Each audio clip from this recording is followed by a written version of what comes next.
Good morning. Today we are going to discuss discharge over a triangular notch. ഇന്ന് നമ്മൾ triangular നോച്ചിൽ കൂടെയുള്ള ഡിസ്ചാർജിനെ കുറിച്ചാണ് discuss ചെയ്യാൻ പോകുന്നത്. A triangular notch is otherwise known as V-notch. Triangular notch തന്നെയാണ് V-notch എന്ന പേരിലും അറിയപ്പെടുന്നത്. In our previous class we have studied rectangular notch and discharge through rectangular notch. Previous ക്ലാസ്സിൽ നമ്മൾ റെക്ടാങ്കുലർ നോച്ച് എന്താണെന്ന് മനസ്സിലാക്കി, റെക്ടാങ്കുലർ നോച്ചിലുള്ള ഡിസ്ചാർജും മനസ്സിലാക്കി. വീഡിയോ നിങ്ങൾ കണ്ടിട്ടില്ലെങ്കിൽ കാണുക, ലിങ്ക് ഡിസ്ക്രിപ്ഷൻ ബോക്സിൽ കൊടുത്തിട്ടുണ്ട്. ഒരു റെക്ടാങ്കുലർ നോച്ചിന് ഒരു ബേസ് ഉണ്ടായിരിക്കും, എന്നാൽ ഇവിടെ ഒരു ട്രയാങ്കുലർ നോച്ച് തന്നിട്ടുണ്ട്. ഈ ഒരു ട്രയാങ്കുലർ നോച്ചിന് ബേസ് ഉണ്ടോ? ഇല്ല. ഇവിടെ നമുക്കൊരു പോയിന്റ് അല്ലേ ബേസിന്റെ സ്ഥാനത്ത് വന്നിട്ടുള്ളത്. So, in case of a triangular notch, there is no base for contraction. Triangular notchന്റെ കേസിൽ ഒരു ബേസ് ഇല്ല, കൺട്രാക്ഷന് വേണ്ടിയിട്ട് അവിടെ ഒരു ബേസ് ഇല്ല. അതുകൊണ്ട് തന്നെ ട്രയാങ്കുലർ നോച്ചിന്റെ കേസിൽ എല്ലാ ഹെഡ്സിനും കോഎഫിഷ്യന്റ് ഓഫ് കോൺട്രാക്ഷൻ ഒരു കോൺസ്റ്റന്റ് ആയിരിക്കും. CC എന്നുള്ള ഹൈഡ്രോളിക് കോഎഫിഷ്യന്റ് ഒരു കോൺസ്റ്റന്റ് ആയിരിക്കും. എന്നാൽ റെക്ടാങ്കുലർ നോച്ചിലെ കോഎഫിഷ്യന്റ് ഓഫ് കൺട്രാക്ഷൻ ഒരു കോൺസ്റ്റന്റ് ആയിരിക്കില്ല. ഇതാണ് ഒരു റെക്ടാങ്കുലർ നോച്ചും ട്രയാങ്കുലർ നോച്ചും തമ്മിലുള്ള ഏറ്റവും ഇമ്പോർട്ടന്റ് ആയിട്ടുള്ള ഒരു ഡിഫറൻസ്. ഈ ഒരു റീസൺ കൊണ്ട് തന്നെ ട്രയാങ്കുലർ നോച്ച് ഡിസ്ചാർജ് കണ്ടുപിടിക്കുന്നതിന് വളരെയധികം സാറ്റിസ്ഫാക്ടറി ആണ്. Okay, here we have given A triangular notch. Height of water below free surface is given as capital letter H. നമ്മുടെ ഫ്രീ സർഫസ് ലൈനാണ് ഇവിടെ തന്നിട്ടുള്ളത്. ഫ്രീ സർഫസിൽ നിന്ന് താഴോട്ട് വാട്ടർ ഉള്ള ഹൈറ്റ് ആണ് ക്യാപിറ്റൽ ലെറ്റർ H. നോച്ചിന്റെ ആംഗിൾ ഓഫ് ഇൻക്ലിനേഷൻ തീറ്റ എന്ന് മാർക്ക് ചെയ്തിട്ടുണ്ട്. റെക്ടാങ്കുലർ നോച്ചിലെ പോലെ തന്നെ നമ്മൾ ആദ്യം ഒരു ഹൊറിസോണ്ടൽ സ്ട്രിപ്പിലൂടെയുള്ള ഡിസ്ചാർജ് ആണ് കണ്ടുപിടിക്കുന്നത്. അതിനുശേഷം ഹൊറിസോണ്ടൽ സ്ട്രിപ്പിലൂടെയുള്ള ഡിസ്ചാർജിനെ നമ്മൾ ഇന്റഗ്രേറ്റ് ചെയ്താണ് ടോട്ടൽ ഡിസ്ചാർജ് കണ്ടുപിടിക്കുന്നത്. So we have to consider a horizontal strip having thickness DH and at a depth small letter h from free surface. നമ്മൾ ഒരു ഹൊറിസോണ്ടൽ സ്ട്രിപ്പ് കൺസിഡർ ചെയ്യുന്നു. ഈ ഒരു ഹൊറിസോണ്ടൽ സ്ട്രിപ്പിനെയാണ് B1 എന്ന് മാർക്ക് ചെയ്തിട്ടുള്ളത്. ഈ ഒരു ഹൊറിസോണ്ടൽ സ്ട്രിപ്പിന്റെ തിക്നെസ് DH ആണ്. ഫ്രീ സർഫസിൽ നിന്നും h ഡെപ്തിലാണ് ഈ ഒരു ഹൊറിസോണ്ടൽ സ്ട്രിപ്പ് കാണപ്പെടുന്നത്. സോ ഫിഗറിലെ ഈ ഒരു ഹൈറ്റ് h എന്ന് തന്നിട്ടുണ്ട്, total height capital letter H എന്ന് തന്നിട്ടുണ്ട്. സോ ഈ ഒരു ഹൈറ്റ് എന്ന് പറയുന്നത് h - h ആയിരിക്കും. ഫ്രീ സർഫസിനെ നമ്മൾ A1 എന്നുള്ള ലൈൻ കൊണ്ടാണ് മാർക്ക് ചെയ്തിട്ടുള്ളത്. ഫ്രീ സർഫസിന്റെ സെന്റർ പോയിന്റ് O എന്ന് മാർക്ക് ചെയ്തിട്ടുണ്ട്. ഓയിലൂടെ ഒരു ലൈൻ വരച്ചിട്ടുണ്ട്. അത് ഈ ട്രയാങ്കുലർ നോച്ചിനെ രണ്ടായിട്ട് സ്പ്ലിറ്റ് ചെയ്യുന്നുണ്ട്. So this angle become θ/2 and also this angle become θ/2. ഈ ഒരു പോയിന്റ് ഞാൻ C1 എന്ന് നെയിം ചെയ്തിട്ടുണ്ട്. ഈ ഒരു പോയിന്റ് ഞാൻ D1 എന്ന് നെയിം ചെയ്തിട്ടുണ്ട്. So first we have to consider triangle OA1C1. ആദ്യം നമ്മൾ ട്രയാങ്കിൾ OA1C1 കൺസിഡർ ചെയ്യുന്നു. ഈ ഒരു ട്രയാങ്കിളിൽ നിന്നും tan θ/2 കണ്ടുപിടിക്കുന്നു. tan θ/2 is equal to എന്തായിരിക്കും വരുന്നത്? Opposite side by adjacent side. That is OA1 divided by adjacent side എന്ന് പറയുമ്പോൾ ഈ ലെങ്ത് ആണ് വരിക OC1. OC1 എന്ന് പറയുന്നത് ക്യാപിറ്റൽ ലെറ്റർ H അല്ലേ? ഓക്കെ, നമ്മുടെ ഹൊറിസോണ്ടൽ സ്ട്രിപ്പിന്റെ വിഡ്ത് കണ്ടുപിടിക്കണമെങ്കിൽ നമ്മൾ കൺസിഡർ ചെയ്യേണ്ട ട്രയാങ്കിൾ ഏതാണ്? D1 B1 C1. ഓക്കെ, ഈ ഒരു ട്രയാങ്കിളിൽ നിന്നും tan θ/2 എന്താണ് വരുന്നത്? tan θ/2 is equal to opposite side, that is B1 D1 divided by adjacent side, that is D1 C1. Horizontal സ്ട്രിപ്പിന്റെ വിഡ്ത് എന്ന് പറയുന്നത് B1 D1 ന്റെ 2 ടൈംസ് ആയിരിക്കില്ലേ? So from this expression B1 D1 is equal to D1 C1 into tan θ/2. D1 C1 എന്താണ് വരുന്നത്? h - h. d1 c1 ന് പകരം h minus h എന്ന് കൊടുക്കുന്നു into tan theta by 2. Okay, so width of strip എന്താണ് വരിക? 2 times h minus h into tan theta by 2. അതാണ് ഇവിടെ എഴുതിയിട്ടുള്ളത്. Width of strip is equal to 2 into h minus h into tan theta by 2. Next, theoretical velocity of flow through the strip. സ്ട്രിപ്പിലൂടെയുള്ള theoretical velocity which is equal to root of 2gh. നമ്മുടെ horizontal strip free സർഫസിൽ നിന്നും h ഡെപ്തിലാണ്, അതുകൊണ്ടാണ് ഇവിടെ root of 2gh എന്ന് വന്നിട്ടുള്ളത്. Then discharge through the strip dq is equal to cd into area of strip into velocity, that is theoretical velocity, which is equal to cd into area of the strip എന്ന് പറയുമ്പോൾ width of the strip into thickness. thickness എന്താണ് വരിക? dh. width of 2 into h minus h into tan theta by 2.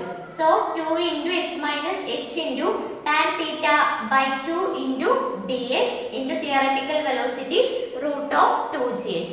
So ഇപ്പോൾ നമ്മൾ consider ചെയ്ത horizontal സ്ട്രിപ്പിലൂടെയുള്ള discharge dq കിട്ടിയിട്ടുണ്ട്.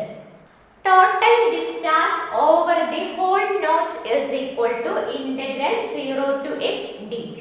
അല്ലേ, നമ്മൾ ഈ ഹൊറിസോണ്ടൽ സ്ട്രിപ്പിലൂടെയുള്ള ഡിസ്ചാർജിനെ ഇന്റഗ്രേറ്റ് ചെയ്താൽ മതി. So integral 0 to h dq യുടെ വാല്യൂ ആണ് ഇവിടെ സബ്സ്റ്റിറ്റ്യൂട്ട് ചെയ്തിട്ടുള്ളത്. cd into 2 into h minus h into tan theta by 2 into dh into root of 2gh. ഇവിടെ നമ്മുടെ നോച്ചിന്റെ ഹൈറ്റ് എന്ന് പറയുന്നത് h ആണ്, അതുകൊണ്ടാണ് 0 to h എന്നുള്ള ലിമിറ്റ് നമ്മൾ ഇവിടെ കൊടുത്തിട്ടുള്ളത്. ഇതിൽ നിന്ന് നമ്മൾ കോൺസ്റ്റന്റ് ആയിട്ടുള്ള പോർഷൻസിനെ പുറത്തോട്ട് എടുക്കുന്നു. 2 into cd into root of 2g into tan theta by 2 constant ആണ്. ബാക്കി ഇന്റഗ്രൽ അപ്ലൈ ചെയ്യേണ്ടത് 0 to h minus h into root h dh. Okay, next സ്റ്റെപ്പിൽ നമ്മൾ ചെയ്യുന്നത് ഈ റൂട്ട് എച്ചിനെ ഉള്ളിലോട്ട് മൾട്ടിപ്ലൈ ചെയ്യുന്നു. Then 2 into cd into root of 2g into tan theta by 2 integral 0 to h into root h root h എന്ന് പറഞ്ഞാൽ h raised to 1 by 2 minus h into root h, that is h into h raised to 1 by 2. അപ്പോൾ h raised to 1 into h raised to 1 by 2 ആണ്. So 1 plus 1 by 2 എന്ന് പറയുമ്പോൾ 3 by 2. അതാണ് ഇവിടെ h raised to 3 by 2 into dh. അതായത് h ലാണ് നമ്മൾ integrate ചെയ്യേണ്ടത്. Okay, then we are obtaining 2cd root 2g tan theta by 2 into ഇവിടെ h raised to 1 by 2 ല് ഈ h കോൺസ്റ്റന്റ് ആണ്, അവിടെ നിർത്തി h raised to 1 by 2 നെ ഇന്റഗ്രേറ്റ് ചെയ്യുന്നു. then we are obtaining h raised to 3 by 2 by 3 by 2. x raised to n ന്റെ integral x raised to n plus 1 divided by n plus 1. ഇവിടെ 1 by 2 ആണ്, so 1 by 2 plus 1 divided by 1 by 2 plus 1, that is h raised to 3 by 2 divided by 3 by 2 minus h raised to 3 by 2 നെ integrate ചെയ്യുന്നു. h raised to 5 by 2 divided by 5 by 2, that is 3 by 2 plus 1 എന്ന് പറഞ്ഞാൽ 5 by 2 ആണ്. അപ്പോൾ h raised to 5 by 2 കിട്ടുന്നു. താഴെ ഡിനോമിനേറ്ററിലും 5 by 2 കിട്ടുന്നു. 0 to h ആണ് നമ്മുടെ ലിമിറ്റ് വരുന്നത്, which is equal to 2cd root of 2g tan theta by 2. ഇവിടെയുള്ള 3 by 2 ഇങ്ങോട്ട് കൊണ്ടുവന്ന് എഴുതുമ്പോൾ 2 by 3 ആയി മാറും. h into h raised to 3 by 2 minus ഇവിടെയുള്ള 5 by 2 ഇവിടെ കൊണ്ടുവരുമ്പോൾ 2 by 5 ആകും into h raised to 5 by 2 0 to h. ഇനി നമ്മൾ ലിമിറ്റ് കൊടുക്കാൻ പോവുകയാണ്. Okay, then we are obtaining 2cd root of 2g tan theta by 2 2 by 3 into h. ഈ h നെ നമ്മൾ upper limit capital letter h കൊടുക്കുന്നു. h raised to 3 by 2 minus 2 by 5 into ഈ h നെ നമ്മൾ ക്യാപിറ്റൽ ലെറ്റർ h കൊടുക്കുന്നു. h raised to 5 by 2. ഇനി lower limit 0 കൊടുത്തു കഴിഞ്ഞാൽ ഇവിടെയുള്ള ടേം കംപ്ലീറ്റ് 0 ആയിട്ട് പോകും, that is minus 0. then we are obtaining 2cd root of 2g tan theta by 2 into ഇവിടെ h raised to 1 ഉണ്ട്, ഇവിടെ h raised to 3 by 2 ഉണ്ട്. so h raised to 1 into h raised to 3 by 2 എന്ന് പറഞ്ഞാൽ h raised to 5 by 2. ഇവിടെ already h raised to 5 by 2 ഉണ്ടല്ലോ. ഈ രണ്ട് ടേമിനും കൂടെ h raised to 5 by 2 നെ കോമൺ ആയിട്ട് പുറത്തെടുത്ത് എഴുതി. അതാണ് ഇവിടെ ചെയ്തിട്ടുള്ളത്. സോ ഇൻസൈഡ് വരുന്നത് 2 by 3 മൈനസ് ഇവിടെ 2 by 5. Then we are obtaining 2 CD root of 2g tan theta by 2 into h raised to 5 by 2. 2 by 3 minus 2 by 5 calculate ചെയ്യുമ്പോൾ 4 by 15. അതായത് 2 into 5 എന്ന് പറയുമ്പോൾ 10 minus 3 into 2 എന്ന് പറയുമ്പോൾ 6. 10 minus 6 എന്ന് പറയുമ്പോൾ 4. താഴെ ഡിനോമിനേറ്ററിൽ 5 into 3 15. ഓക്കെ, ഇവിടെ ഈ 4 into 2 ചെയ്യുന്നു, അതാണ് ഇവിടെ നമുക്ക് 8 കിട്ടിയിട്ടുള്ളത്. താഴെ ഈ 15 തന്നെ. ബാക്കിയുള്ള കാര്യങ്ങൾ അതുപോലെ എടുത്തെഴുതുന്നു. 8 by 15 into CD into root of 2g into tan theta by 2 into h raised to 5 by 2. So ഇതാണ് ഒരു ട്രയാങ്കുലാർ നോച്ചിന്റെ കേസിലുള്ള ഡിസ്ചാർജ് കണ്ടുപിടിക്കുന്നതിനുള്ള എക്സ്പ്രഷൻ. CD എന്ന് പറഞ്ഞാൽ coefficient of discharge, tan theta by 2 ലെ തീറ്റ എന്ന് പറയുന്നത് നോച്ചിന്റെ ആംഗിൾ ഓഫ് ഇൻക്ലിനേഷൻ ആണ്. ഓക്കെ, h എന്ന് പറഞ്ഞാൽ ഫ്രീ സർഫസിന്റെ ബിലോ ആയിട്ടുള്ള വാട്ടർ ഡെപ്ത് ആണ്. Okay, G acceleration due to gravity. For a right angled triangular notch, നമ്മുടെ നോച്ച് ഒരു റൈറ്റ് ആംഗിൾഡ് ട്രയാങ്കുലാർ നോച്ച് ആണെങ്കിൽ തീറ്റയുടെ വാല്യൂ എന്തായിരിക്കും? 90 ഡിഗ്രി ആയിരിക്കും. ഓക്കെ, നമ്മുടെ ഡിസ്ചാർജിന്റെ എക്സ്പ്രഷനിൽ നമുക്ക് tan തീറ്റ ബൈ 2 ആണ് വരുന്നത്. സോ തീറ്റയുടെ സ്ഥാനത്ത് 90 പുട്ട് ചെയ്ത് കഴിഞ്ഞാൽ നമുക്ക് 90 ബൈ 2 tan 45 ആണ് വരിക. tan 45ന്റെ വാല്യൂ നമുക്ക് അറിയില്ലേ? 1 ആണ്. Then our discharge equation becomes 8 by 15 CD into root 2g h raised to 5 by 2. Okay, discharge equation ഒന്നും കൂടെ റെഡ്യൂസ് ചെയ്യപ്പെട്ടിട്ടുണ്ട്. ഓക്കെ, ഇനി ജനറൽ ആയിട്ടുള്ള ഒരു കേസ് പറയാണ്. if theta equal to 90 degree, അതുപോലെ കോഎഫിഷ്യന്റ് ഓഫ് ഡിസ്ചാർജിന്റെ വാല്യൂ 0.6 ആണെങ്കിൽ ജിയുടെ വാല്യൂ നമുക്ക് ഓൾറെഡി അറിയാലോ, 9.81 മീറ്റർ പെർ സെക്കൻഡ് സ്ക്വയർ. ഈ വാല്യൂ സബ്സ്റ്റിറ്റ്യൂട്ട് ചെയ്ത് കഴിഞ്ഞാൽ നമ്മുടെ ഡിസ്ചാർജ് ഇക്വേഷൻ വീണ്ടും റെഡ്യൂസ് ചെയ്യുന്നുണ്ട്. Q is equal to 1.417 h raised to 5 by 2. ഈ ഇക്വേഷനിൽ നമുക്ക് ആകെ സബ്സ്റ്റിറ്റ്യൂട്ട് ചെയ്യാനുള്ളത് h ന്റെ വാല്യൂ മാത്രമാണ്. Okay, if velocity of approach is considered, നമ്മൾ വെലോസിറ്റി ഓഫ് അപ്രോച്ച് കൺസിഡർ ചെയ്യുന്നുണ്ടെങ്കിൽ നമ്മുടെ ഡിസ്ചാർജ് ഇക്വേഷനിൽ വീണ്ടും ചേഞ്ച് വരും. Q is equal to 8 by 15 CD into root of 2g tan theta by 2. ഇവിടെ h raised to 5 by 2 ന് പകരം നമ്മൾ h ന് പകരം ഇഫക്റ്റീവ് ഹെഡ് കൺസിഡർ ചെയ്യേണ്ടി വരും.